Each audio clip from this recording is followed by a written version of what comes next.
Mark chapter 4.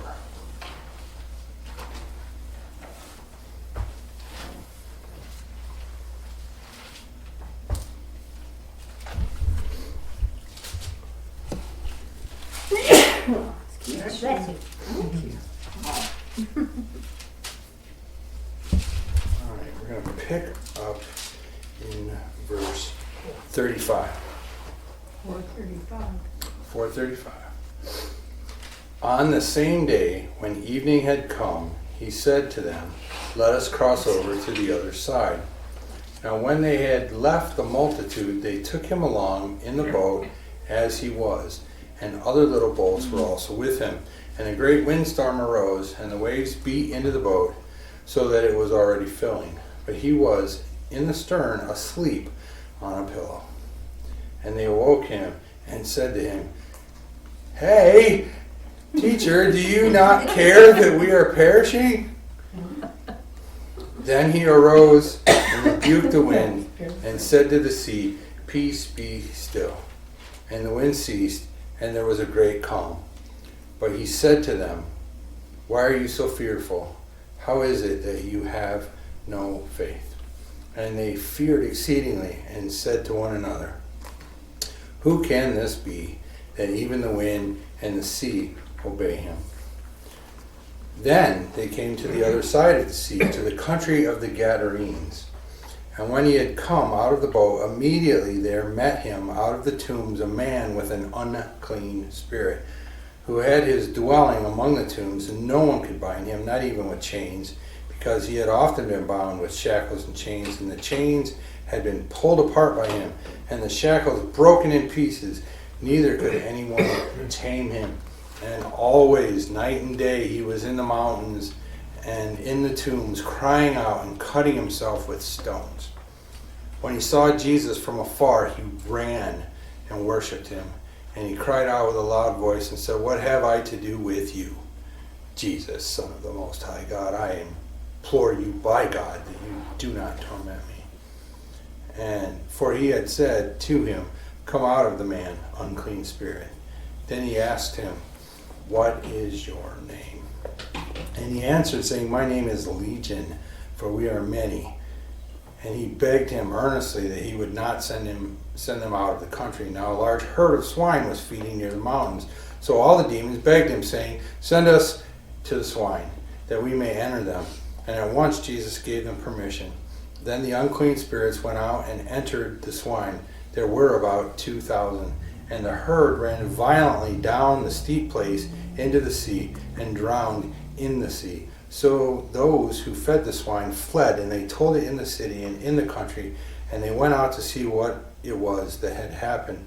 Then they came to Jesus and saw the one who had been demon-possessed and had the legion sitting and clothed and in his right mind, and they were afraid. And those who saw it told them how it happened to him who had been demon-possessed and about the swine. Then they began to plead with him to depart from their region. And when he got into the boat, he who had been demon-possessed begged him that he might be with him. However, Jesus did not permit him, but he said to him, "Go home to your friends and tell them what great things the Lord has done for you, and how he had compassion on you." And he departed and began to proclaim in Decapolis all that Jesus had done for him, and all marveled. Lord, it's so easy, even in the span of the, 18 hours it's been since I finished working on this.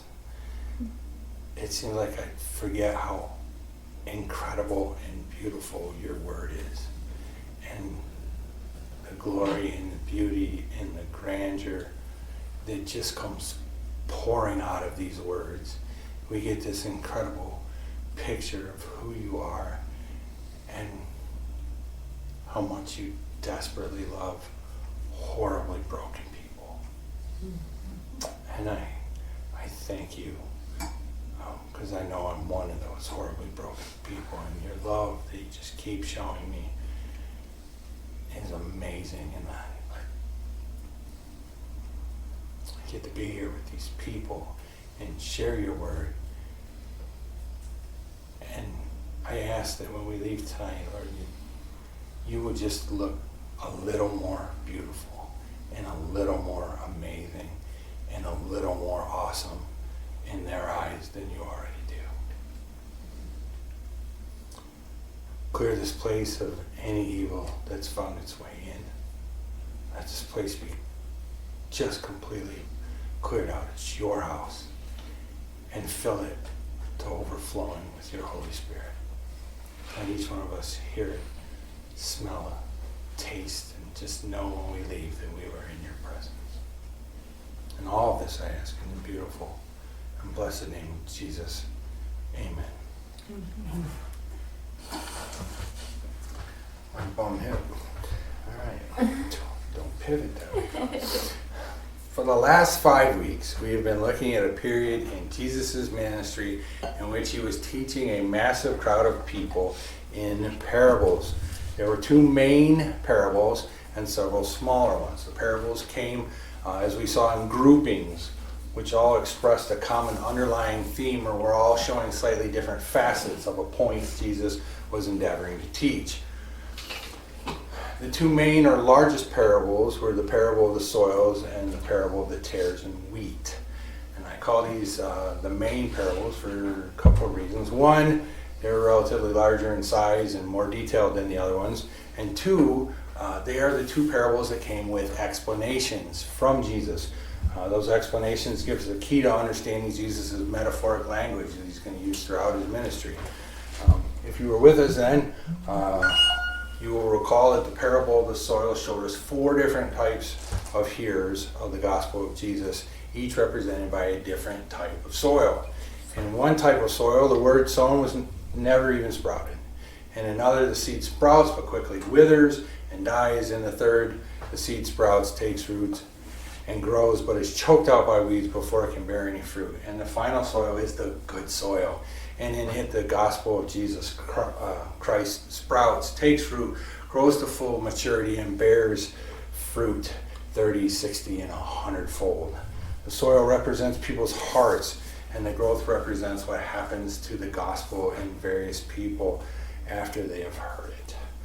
In the parable of the tares and wheat, we see a man sow good seed in a field, after which an enemy comes in and sows seed of another type of plant, which at first appears to be a good plant, but it bears a fruit which is bitter and could be poisonous to destroy the crop of the landowner has already planted. By the time the plot is obvious to the servants, it's too late to do anything about it, because if you pull up the bad plant, you will also uproot the good. The sower of the good seed is Jesus. The field is the world. The wheat plants represent sons of the kingdom, and the tare plants represent sons of the devil. By this, we learn that the enemy, Satan, is actively working in this world to thwart the kingdom of God, and that the sons of the kingdom will grow up to maturity and produce fruit while surrounded by the sons of the enemy. Now, today's passage is recorded by all 3 of the synoptic gospel writers. Say that 3 times fast. So these events also appear in Matthew chapter 8, verses 23 through 34, and Luke chapter 8, verses 22 through 39. We are looking at this from Mark's gospel. In these events, we see Jesus in full-on battle mode, bringing the forces of darkness to heel. Mark's gospel, as it was most likely portrayed to him from Peter, shows Jesus as a man of action. And this narrative is all about Jesus doing.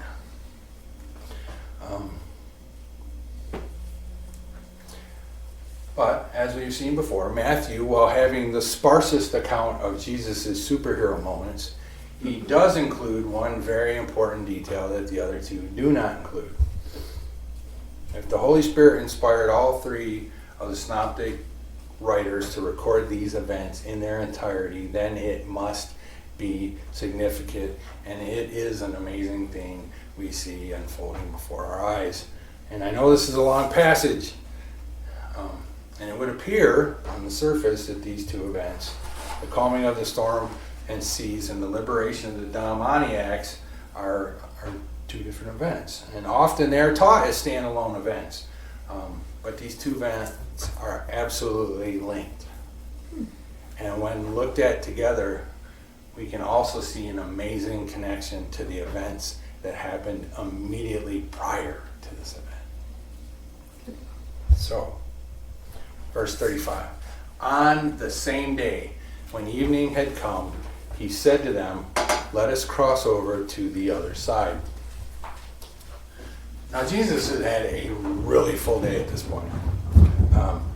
He's been engulfed by crowds descending to see the man who raises people from the dead. If you recall, it was just a few days prior that he raised the widow of Nain's son right up off his funeral cart. He's been taking on Pharisees and scribes who are in essence heckling him and trying to turn the crowds against him with lies.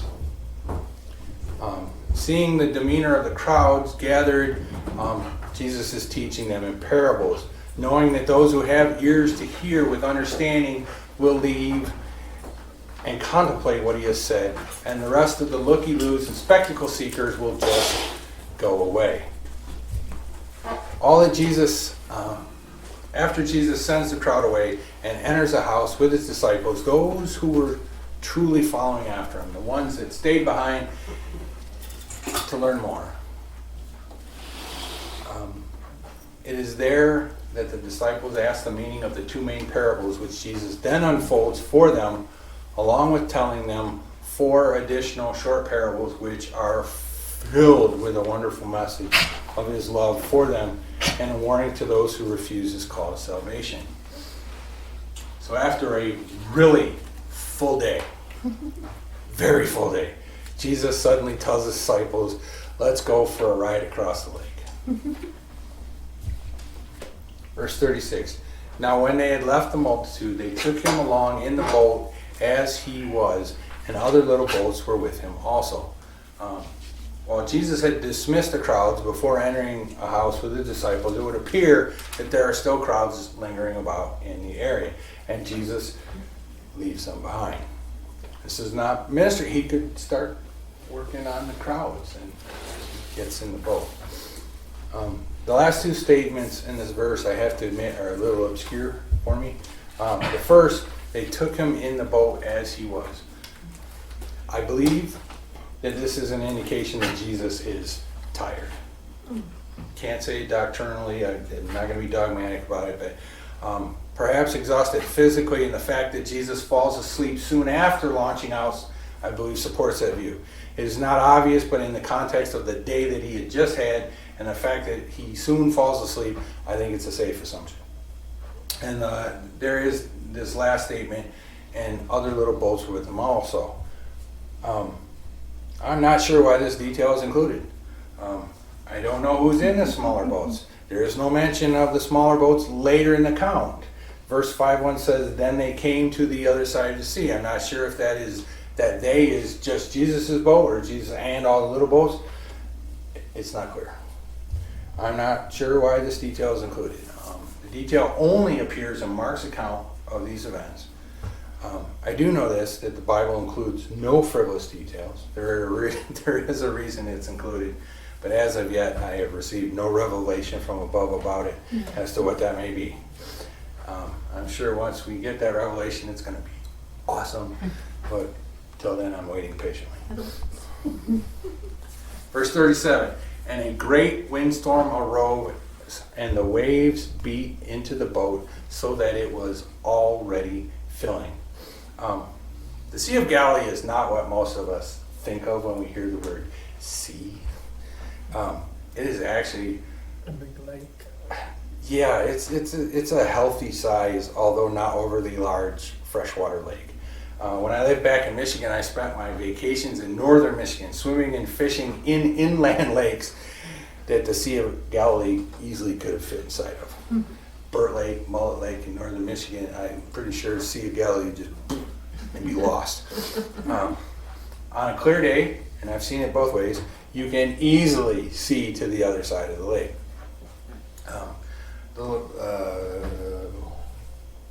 The lake is roughly 13 miles long and 8.1 miles wide. With a motor, that's not much of a trip to travel from one side of the lake to the other. But with a simple sail or oars, it's a good trip. That's a lot of rowing. Jesus and his disciples have set off in the evening. Nighttime is coming. Navigation was done by sighting objects along the shore and rowing like mad till you got to them. There was no navigation tools to guide them. The sextant won't be invented for another 1,600 years, and the compass won't make it to this part of the world for another 1,100. They perhaps could navigate by pointing towards the faint glow of candles in the windows of the village they were headed towards, but that's not a lot to go on. This is not the ideal time to take a boat ride. But Jesus sets out anyways because he has an appointment. He's on his way to someplace he is supposed to be. The Sea of Galilee is the lowest altitude freshwater lake in the world, sitting 686 to 705 feet below sea level. So the Mediterranean Sea's here, and we got mountains 700 and some feet. And if it wasn't for probably all that sandstone and granite, the seawater would just leach through the ground, and it would be, it's amazing. So the lake is surrounded by mountains. While not high in elevation wise, they rise really high in comparison to the surface of the lake. So it's just like down in this bowl. The topography of the land surrounding the lake can contribute to some monumental storms on the lake. They are well known by those who live around and earn their living from the Sea of Galilee, and a lot of people do earn their living. Still today, a lot of people earn their living from the Sea of Galilee. So one of these storms comes upon it, and you have to know it. There's no visibility. The winds, the water's coming up and coming into the boat, and so how are you going to see where you're going? And suddenly the boat's taking on water. They can't see where they're going. In Luke's account, it says, and they were in jeopardy.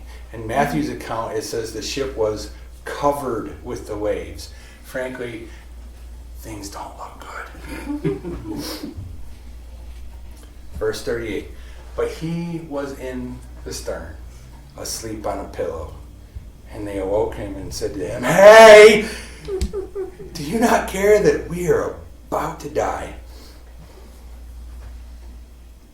Now, many of Jesus' disciples grew up on this lake. We know Peter, John, James, Andrew, for sure, were fishermen. It's likely that Philip and Bartholomew were also fishermen. That's 6. That's half of the dudes. Half the dudes were seasoned fishermen. Probably going. And right now, they know all about lakes. They know all about this lake in particular. They know about boats, and they are in full-on panic mode. And Jesus is sound asleep on a pillow. Probably a damp pillow at this point in the back of the boat. Now, I would have liked to have been in on the discussion to see who was going to wake Jesus up. Peter, get the boss. We need help. I'm telling you, get him now. You get him, John. You're the one that Jesus loves, remember? Andrew, you were the first, so you got to wake him up. I ain't waking him up. So finally, they decide to do it all together. And what do they say? Teacher! Don't you care? Don't you care that we're about to perish? This seems like a really harsh question. Maybe they didn't intend for it to come out that way. I would think something along the lines of, hey, teach them. Rabbi, buddy, we could use a little help up here. Would have been infinitely more respectful, but out of the abundance of the heart, the mouth speaks. They were genuinely afraid that they were going to die. And I'm not picking on them. And please don't take it that way. I have absolutely no room to criticize them at this point in my life. Anyone else been in a storm and done the same thing? I cannot tell you how many times I have been in the middle of a really bad time and just looked at the sky, and sometimes with clenched fists and sometimes with open hands going, are you even aware of what's going on down here? I am this close.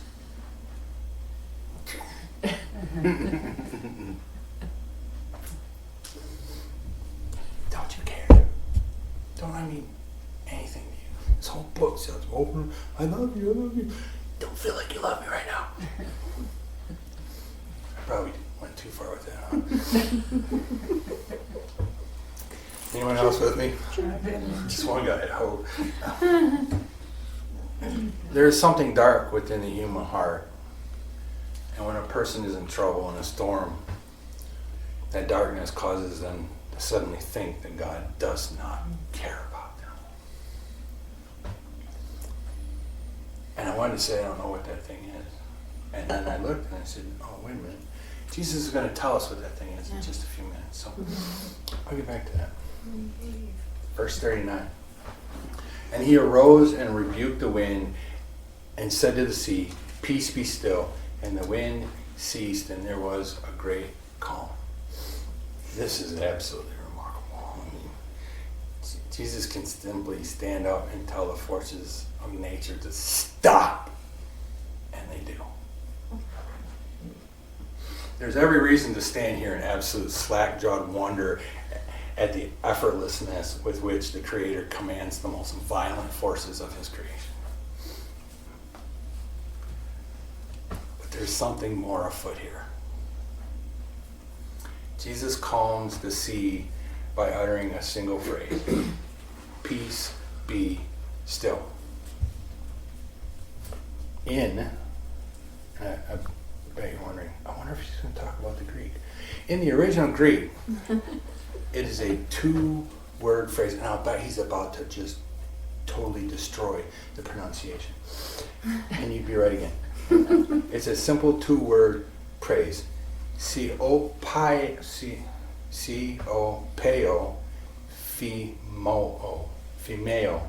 I practice that one. Phimeo. Peace, Siopeo, means to be silent, to hold one's peace. Phimeo means to close the mouth with a muzzle, to muzzle. Metaphorically, to stop the mouth, make speechless, reduce to silence, to become speechless. 3, to keep in check. Wind is caused by forces we classify as physics. They are a product of masses of cold and warm air meeting and pushing against and over each other, creating high and low pressure centers, which cause the air within our atmosphere to move. Despite man's efforts and his ignorance to personify the forces of nature, we today know there are no physical, that they are all physical forces that cause these things to happen. The earth or the heavens do not, in fact, have a mouth from which it blows on us. And yet, from the language, it is blatantly obvious that Jesus is, in fact, addressing someone and not something. Had Jesus simply been addressing the physical natural forces that cause and sustain wind gusts, he simply would have said, "Stop." Snapped his fingers, held up a hand. He could even simply have just thought it. But he is clearly addressing someone. That is not merely a natural occurring windstorm, but a windstorm that was brought about and is being sustained by someone. Matthew and Luke's accounts both say Jesus rebuked the wind and the seas. You don't rebuke inanimate objects. The word phimeo is used 8 times in the New Testament, and each time it is referring to closing the mouth of a living being. 3 times it is used in reference to humans, 2 times it is used in reference to muzzling an ox, and 2 other times for another type of living being. Mark 1:23-25. Now there was a man in their synagogue with an unclean spirit, and he cried out, saying, "Let us alone. What have we to do with you, Jesus of Nazareth? Do you come to destroy us? I know who you are, the Holy One of God." But Jesus rebuked him, saying, "Be quiet and come out of him." The same event is recorded in Luke chapter 4, 33-36, and in it Luke records that Jesus, like just here in Matthew, silences the demons with have enslaved this man with the same command, phimeo, zip it. Since we know that no human being other than Jesus, of course, could command the forces of nature, nor could it be an ox, logically, there's only one conclusion. Jesus is in fact commanding a demon, or more likely Satan himself, to stop speaking the words that are stirring up the tempest. The storm is not the result of natural forces, but it is in fact an effort by an enemy of God to thwart the efforts of his chosen one to get to the place where he has sent him. This tells us that the forces of darkness are able to manipulate the natural world to further their agenda. Perhaps that goes a very long way in explaining why certain so-called natural disasters happen. I'm not saying just it could. Natural disasters are often referred to as acts of God, which may be true if the God you are referring to is the God of this age, as the Bible refers to him, Satan and his demons. Verse 40, "But he said to them, 'Why are you so fearful? How is it that you have no faith?'" And it's my tendency to go, "Why is it you have no faith?" And I am positive that is exactly the opposite of how Jesus said it. In fact, I believe there's probably a forlorn melancholy in his voice when he says this. I believe there's a sense of disappointment coupled with profound sadness as he asks him this. Faith in God is not blind. It's not. It is faith in God based upon evidence. Evidence that he is good and faithful to those who love him. And it is not based simply on what he said about himself, which should be enough. But in his mercy and knowing our tendency to doubt, he has given us evidence that he is who he says he is by what he has already done for us and others around us. A history of doing good towards those who love and seek him. Amen. And these men in this boat have personally seen more direct evidence of the goodness of God as it has been performed by the hands of his servant, his only begotten Son, Jesus Christ, than perhaps any other men in the history of the world. And still they doubt. They have seen Jesus heal the sick of more types of sicknesses than we can possibly imagine. They have seen those possessed by devils set free. They have seen the lame rise up and walk again. They have seen empty nets and boats filled to overflowing when their own efforts brought them nothing. They have seen a dead man raised up and presented to his grieving widow mother. And yet when Jesus tells them they are going to the other side of the lake, when opposition rises, they ask aloud, "Did you bring us out here to die?"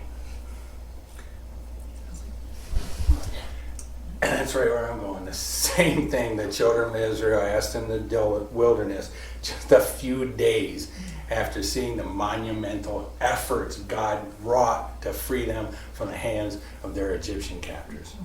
Did you bring us out here to die? I believe the tone of Jesus' question is one of profound sadness. And don't get big heads. We are only here because we have seen one thing that they have not yet witnessed. God has offered similar signs since the beginning of time, and still so many people have doubted, until one day he performed an act of such senseless, self-sacrificing love that no one who truly sees it and understands it can doubt it. The day that God himself took human flesh, died, was buried, descended to hell to atone for our sins, and rose triumphantly on the third day, defeating the curse of sin forever. They didn't have that. We do. And that is why we endlessly preach Jesus the Christ and him crucified, because it is the one act of God that unequivocally silences all who call into question the goodness of God and can lead men to a love relationship with their Creator. The one sign that nobody, if they really see it, if they really get it, can ever doubt. Verse 41, and they feared exceedingly and said to one another, who can this be that even the wind and the sea obey him? Who can this be? That was a question they asked when Jesus was first calling them all. When he was, hey, this could be the guy. This could, and we're at approximately, time-wise, halfway through Jesus' ministry. Roughly. If we're not there, we're really close. And they still don't know.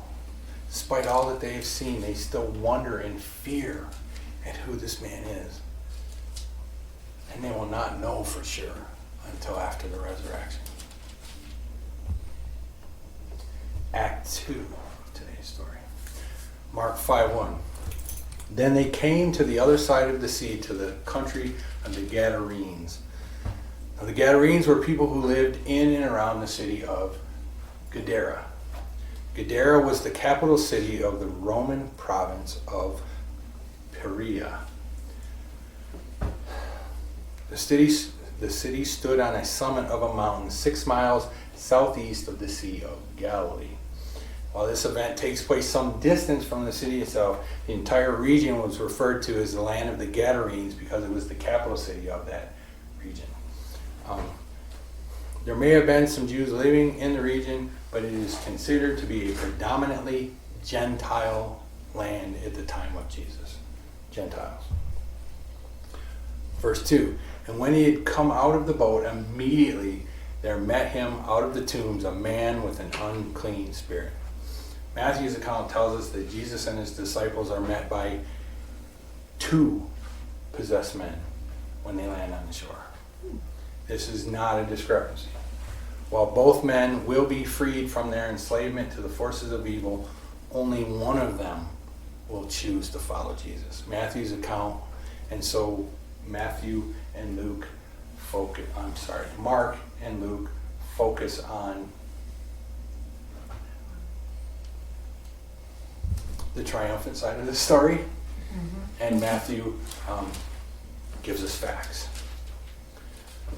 Matthew's account also tells us that these men who are overtly sons of the devil were terrorizing the area to the point that no one could pass by the area without being attacked by them.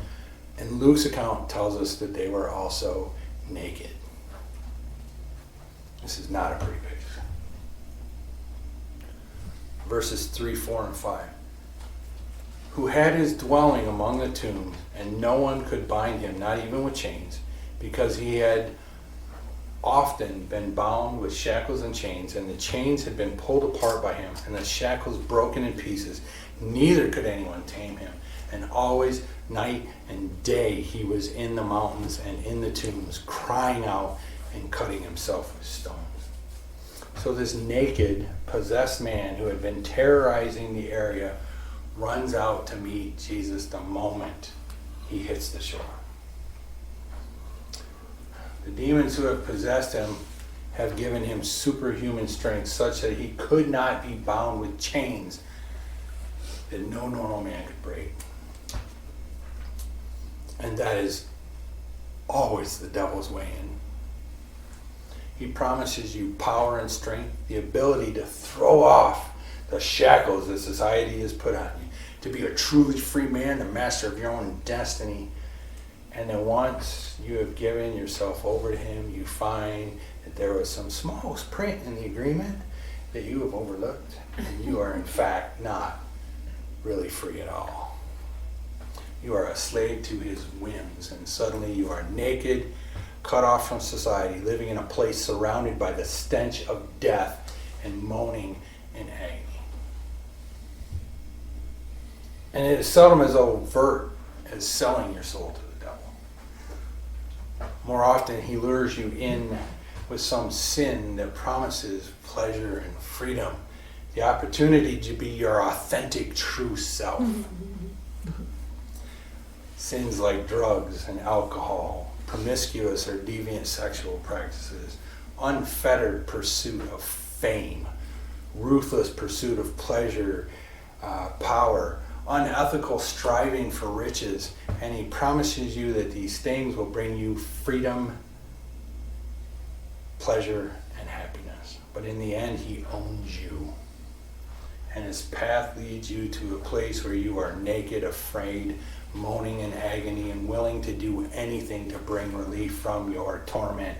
He will take you to a place where you feel the only option you have left is to slit your wrists and hope to die. And that's where these men are at.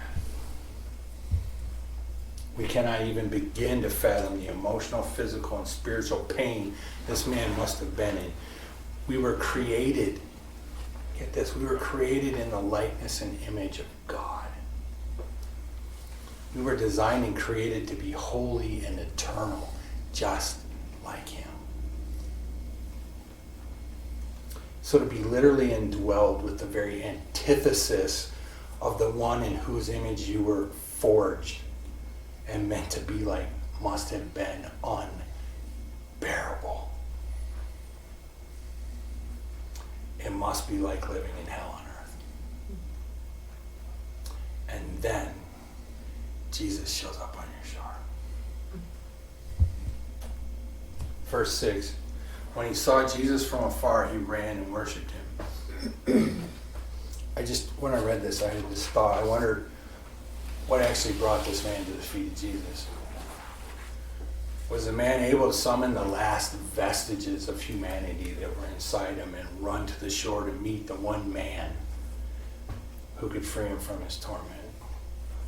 Or had Satan phoned ahead to let him know that his efforts to thwart Jesus' progress had failed, and they had no choice but to fall down and argue for a stay of execution before their maker? Just one of those things I wonder about. Verses 7 and 8, and he cried out with a loud voice and said, "What have I to do with you, Jesus, Son of the Most High God? I implore you, by God, that you do not torment me." For he said to him, "Come out of the man, unclean spirit." However, the man got to the shore. Once there, it's the demons who take control and speak to Jesus.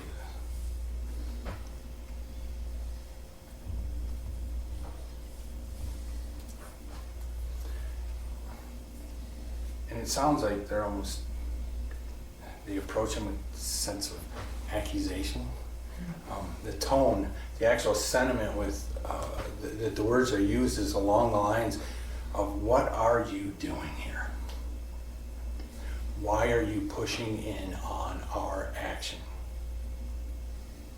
This is our time and our place. You don't belong here. Back off. That's bold. They know who and what Jesus is. The disciples just a few minutes ago, were fearfully wondering who this guy they were running around with is.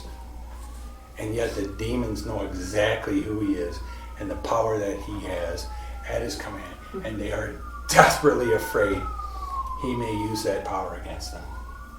They completely acknowledge that Jesus has absolute dominion over them. The contrast is just amazing. Both groups afraid. One wondering who he is and the other one going, yeah, we know who you are. Both afraid. One for no good reason, one for a really good reason. They are in fact so scared, get this, that they invoke the name of God to try and save themselves from being destroyed. I implore you by the name of God not to destroy. The chutzpah. This has to be the most utterly hypocritical move in the history of forever. For demons to invoke the name of God to save their butts. It's just amazing. It's just amazing.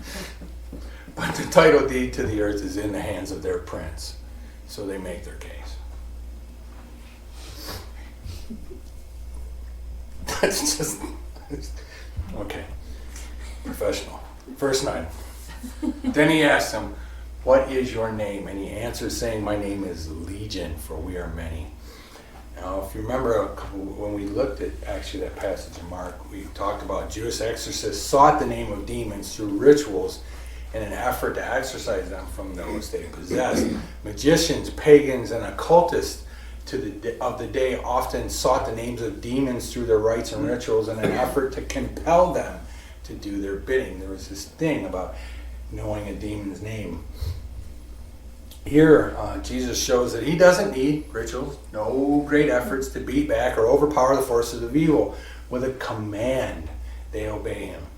And it is not out of reverence or because he is their leader. They obey him out of fear because they know that despite their hatred of all that he stands for, they cannot resist him. He created them by his power, and with that same power he can take them out or send them to the place of torment he has prepared for them and will send them to at the end of the age. The name given is Legion. A Roman legion designated a force of about 6,000 men, roughly 5,000 fighting soldiers and 1,000 support staff. Whether this is to say the man was possessed by 6,000 unclean spirits, we cannot say for sure. But they take that designation, and we can say for certain that these two men were absolutely not alone on a monumental level. You know, I would really like to think that this kind of stuff is not real. And this is somehow metaphoric story and not to be taken literally. But that is just not what we see in the Bible. The Word of God is truthful, completely 100% believable. If God be a liar, then we are all dead in our sins and headed for eternal destruction or a nihilistic erasure when we die, because none of this matters. I believe that God is who he says he is and will do what he says he's going to do. And I base it on the fact that he has made countless promises to his beloved creations and he's kept every single one. So if he tells me that a man can be possessed and tormented by thousands of demons, no matter how it may frighten me and no matter how much I don't want to believe it, I will, because he said it. And he is faithful and true. Verse 10. Also, he begged him earnestly that he would not send them out of the country. Apparently, demons are rather pushy. Okay, I get that you're about to evict us from our current dwelling place, but don't send us out of this area. Maybe business was really good for them in this area. I don't know. With nothing else to go on and no other information provided elsewhere in the Bible, anything I say would be speculation. All we can say is this demon did not want to be forced out of this area, and he knew that Jesus had the power to compel him to do so if he wished to. verses 11 and 12. Now a large herd of swine was feeding there near the mountains. So all the demons begged him, saying, "Send us to the swine, that we may enter them." Notice the switch here. In verse 10, the demon speaking was a singular he. Here we see all of the demons suddenly beseeching Jesus to send them into the swine.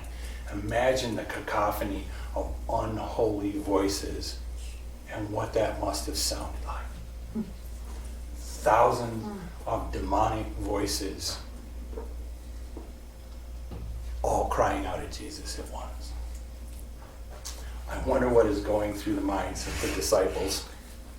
I am absolutely sure they were cowering behind Jesus while all of this is happening. They were afraid in the boat. When they thought he could command the wind and the seas to stop, imagine their fear, awe, and wonder as they watch him lay a smackdown on thousands of irate demons.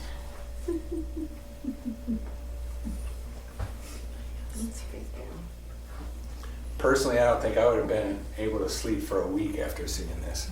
This is the worst horror movie that you can think of, just happening in real life in front of you, and you're just watching it. Could you ever clean that out of your ears? The sound of those voices. That's just Okay, moving on. Verse 13. And at once Jesus gave them permission. Then the unclean spirits went out and entered the swine. There were about 2,000. And the herd ran violently down the steep place into the sea and drowned in the sea. The place where this has actually happened, it's well established. My beautiful bride and I visited it this past spring, not past spring, but spring a year ago. There's literally only one place around the Sea of Galilee that fits this description. One place. It is a sheer face where the swine would have run out and fallen over and down into the water to drown. Literally everywhere else you go, there's no place like this one spot. Everywhere else, it's just, I told you it was like a bowl, and it just gradually winds up. And it does get steep, but it's just gradual winding up. There's only one place with a sheer cliff face that goes out to the water. And so where this happened is absolutely established. And right above it, you can see caves that had once been used as tombs where these men had once lived. The Byzantines I built a church very nearby, and its ruins are still there. It's beautiful. It's made out of the basalt rock that surrounds the Sea of Galilee, and then in the floor is just all these little pebble stone mosaic floors. And I don't remember if there are any really patterns, but it was just beautiful, really well done. And you can go there, and then you can hike up to the caves if you want to, go hang out where demon-possessed people used to hang out. But they're there. You can see them.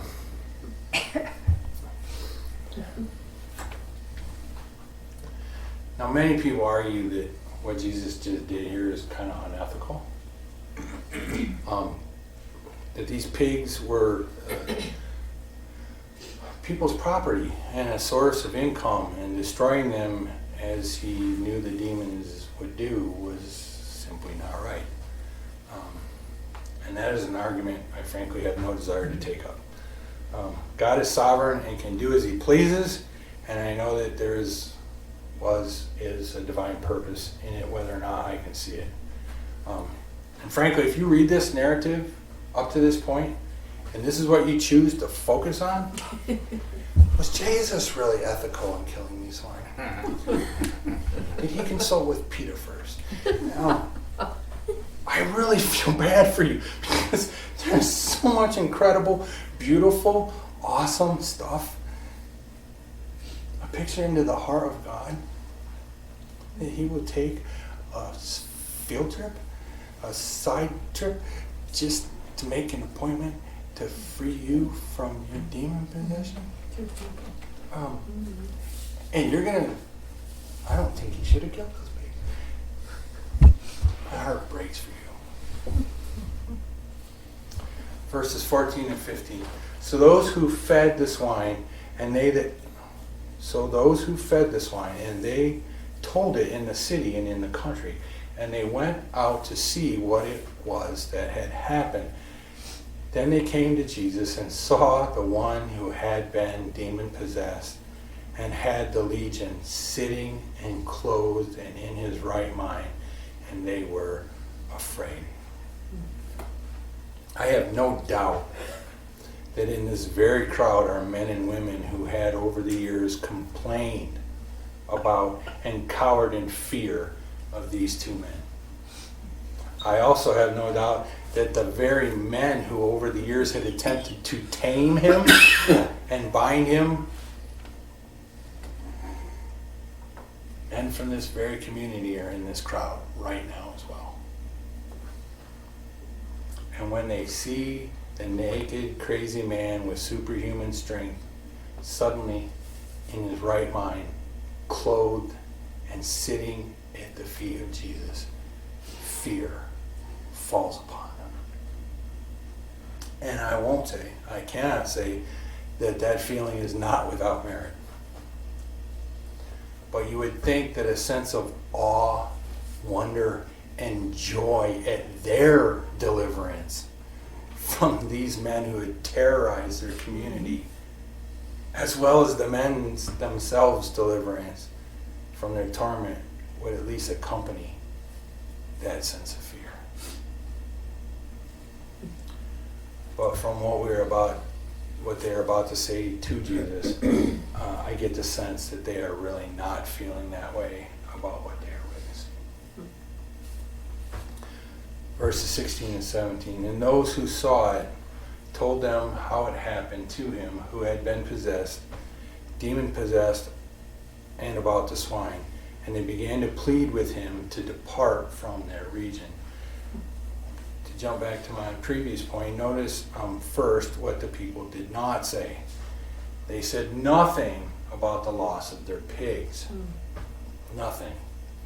Now this has led some to say that these people were actually Jews. And since they had no business raising unclean animals, which were not allowed to eat anyway, and it would be unethical for them to raise and sell to non-Jews because they would be complicit in the non-Jews' sin against the law of God, they kept their mouth shut. That makes for a really interesting sermon, but there is nothing here or elsewhere in the Bible to support that assertion. Neither does the recorded history of who inhabited the area or any archaeological finds in the area support such a conclusion. But whatever the reason Jesus had for allowing those swine to be destroyed, the people who lived there and owned those pigs did not make any charges against him. None.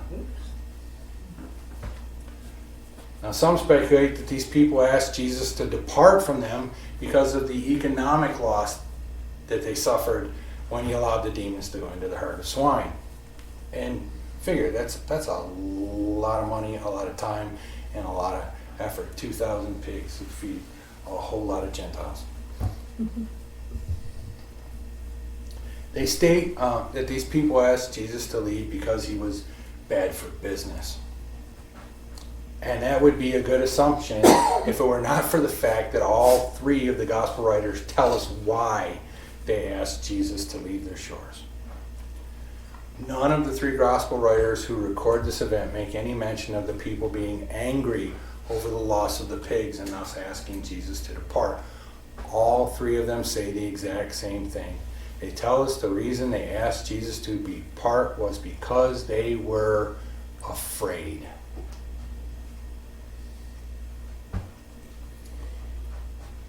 Now you can make a good sermon out of that unsupported sermon assumption and tell many important truths from it. But God made sure we had the reason.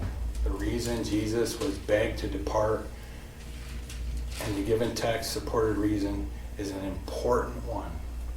So important that God had all three of the gospel writers write it and record it the same way. The reason they asked Jesus to depart their shores shows us why some people reject Jesus. Jesus had delivered not only these two men from their bondage to the forces of evil, but he also delivered the entire community from the terror that these men had wrought upon them for years. They knew full well that the power these men possessed, because they tried to overcome it in themselves and they couldn't. How'd you like to have to be part of that posse? Yeah, we're going to go try and wrestle the demon-possessed guys. Want in? Yeah, I'm going to pass. I'm going to pass on that. No. What if it's catchy? I don't want any part of that.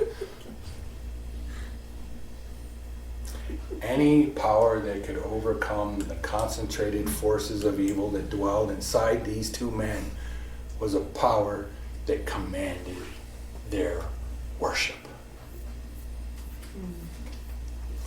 And they were unwilling to fall down in reverence to such power. They would rather that it leave them than bow before it. The demons knew enough to bow before Christ. And these people would rather he leave than bow before him.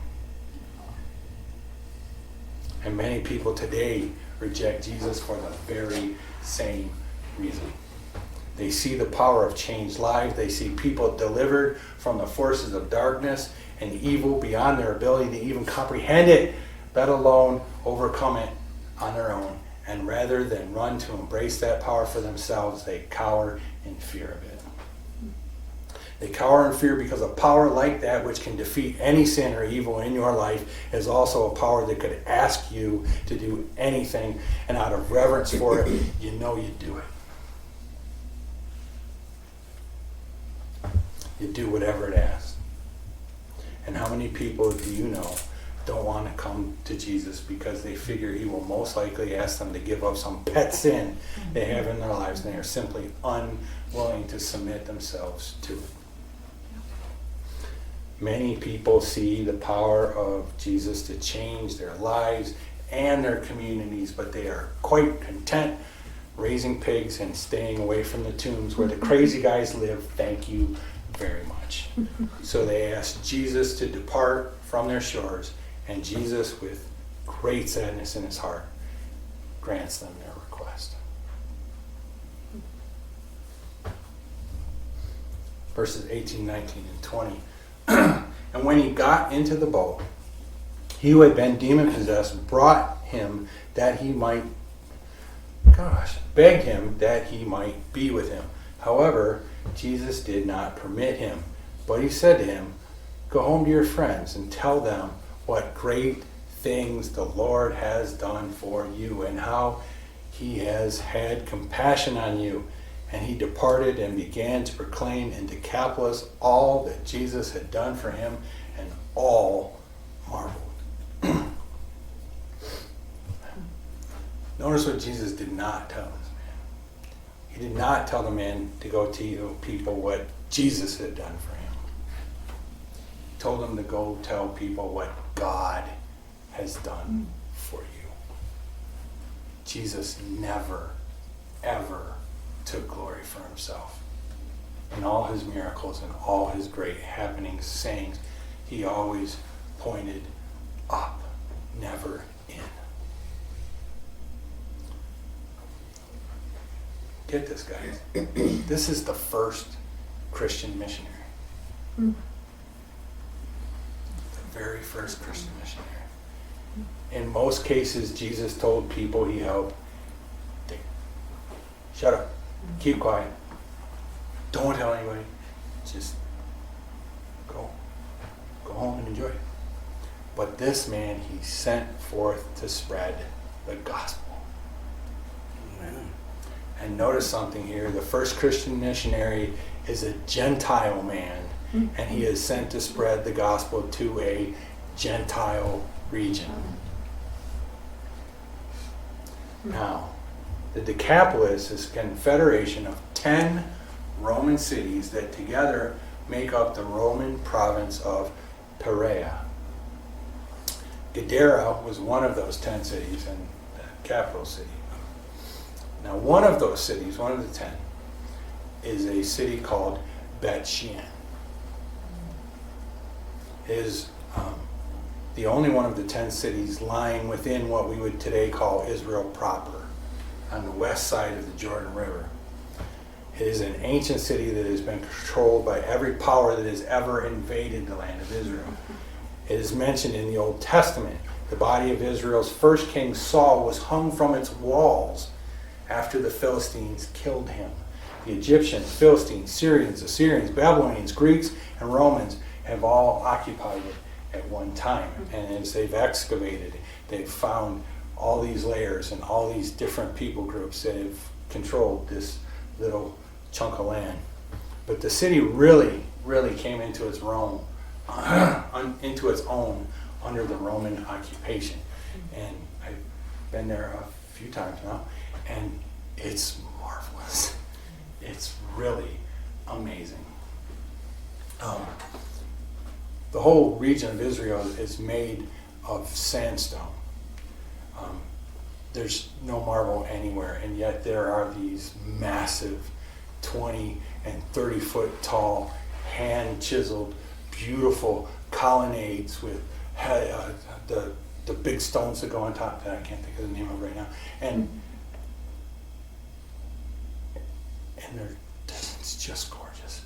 There was an earthquake and everything fell over and they abandoned the city, but you can see what an incredible city this was. They had a hippodrome for horse races, and that's where people would sit and bet money on who had the fastest horse or who could take the biggest beating before they'd go down. And then just over from that is a amazing, most of it's still standing, amphitheater, and then the stage is still there, and then there's the two alcoves, and in there was a statue of the Roman Caesars, because they were gods and they worshipped them, and they had tawdry plays and events in this big amphitheater, and just over there is the most incredible public toilet you've ever seen. And continuing to move, I'm not sure which direction. You've got this incredible main street that runs down, and it's still, the paved stones are still beautifully laid out, except for this one place where it buckles up. And then right here is the bathhouse, and that's an absolute wonder, because they figured out how to heat all this bath water and make steam, and so it was a sauna and a bathhouse, and it's a Roman city, and really tawdry things happen in that building. And then just one almost attached to the back side of it, because they would just build next to each other, because there was one less wall you built if you built next to the guy, so it saved money. But right over in this next row, there's a house, a dwelling place, and inside of it is a really nice bathtub, and it's got this beautiful sculpted back wall, and there's Christian symbols on that wall over the bathtub, and most archaeologists and scholars agree that this was a Christian baptismal. And I really like to think that the people who had that little house church right next door to the bathhouse and just over from the amphitheater and the hippodrome were told about Jesus by the demoniac. The first Christian missionary. And there's evidence that it had a foothold in a prominent pagan city. The very cities that he was sent to evangelize.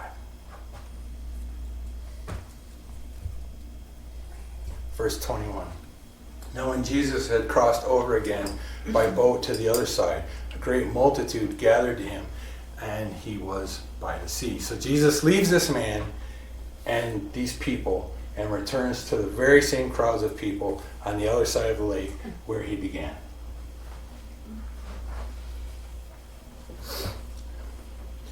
Now, this narrative is in 2 acts, and each one could produce 100 different brilliant sermons.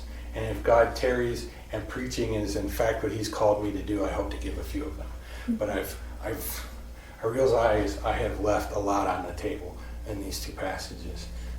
I've seriously only scratched the surface. But one of the goals in looking at the life and ministry of Jesus as it unfolds chronologically is to get a better picture of how the different events of Jesus' life and ministry fit together.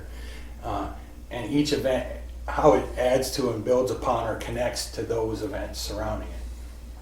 So while I've left a lot on the table, I did so to get to this point.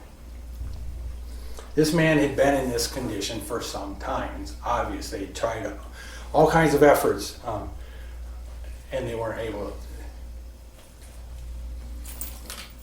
Why hadn't Jesus gone and made this trek before this? Was he unaware? Why not do it later? Jesus had a huge crowd following him, lockstep with his every move. His disciples were attentive and asking questions to better understand his teachings. In short, Jesus had a good thing going. Why break it up to make what amounts to a side trip to free 2 demon-possessed men in Gadara? People were bringing lost, demon-possessed people to him every day. Why leave them behind to go after these 2 guys in a place from which he would be rejected and asked to leave anyways? Because this entire trip was a practical exercise which in real time illustrated the 2 parables that Jesus' disciples had sought an explanation from him of. Jesus had told them what his teaching meant, and then he takes them out of the classroom and shows them how those things he taught them would play out in real life. In essence, what seemed like an oddly timed excursion was in actuality a field trip for Jesus' disciples. In the parable of the tares, an enemy comes in with a plot to stop the spread of the gospel.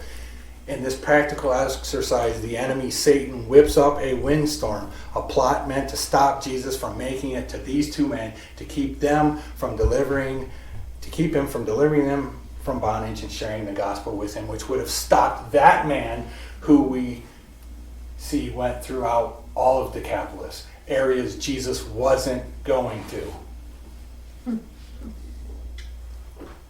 The enemy had a plot to stop it. These 2 men were overt examples of what sons of the devil look like, and they were planted in a region where they terrorized people, making their hearts hard to the things of God, just like the tares polluted the good fruit of the wheat plants and stole valuable nutrients and water from them. This is also a perfect example of sons of the devil being allowed to grow up right next to sons of the kingdom. Why? We talked about this. Because sons of the devil can become sons of the kingdom. Amen. There were 2 men who were delivered from the forces of evil. 2 men saw and heard the gospel of Jesus from his own lips, and only one of them surrendered his life to Jesus, bore fruit, and produced, showing that his heart was made up of good soil, thus illustrating the parable of the sower. Some will hear and respond, and others will not. And the people who saw the miraculous deliverance of these men, they rejected Jesus and asked him to leave their shores, showing that their hearts were made up of the soil of the wayside in which the gospel does not even sprout. Again, an illustration of the parable of the sower. Jesus is the master teacher. He teaches and then he shows that what he is taught is absolutely true. That family is a teacher worth following anywhere he might lead you. Imagine the wonders you will see and the miracles that will unfold before your eyes if you by faith are willing to step into the boat and head off into the stormy seas to whatever shore he may lead you to. With the master teacher, Jesus Christ. That is a life of purpose and reward in this life and the next. That is a life worth living. Are you willing to get in a boat?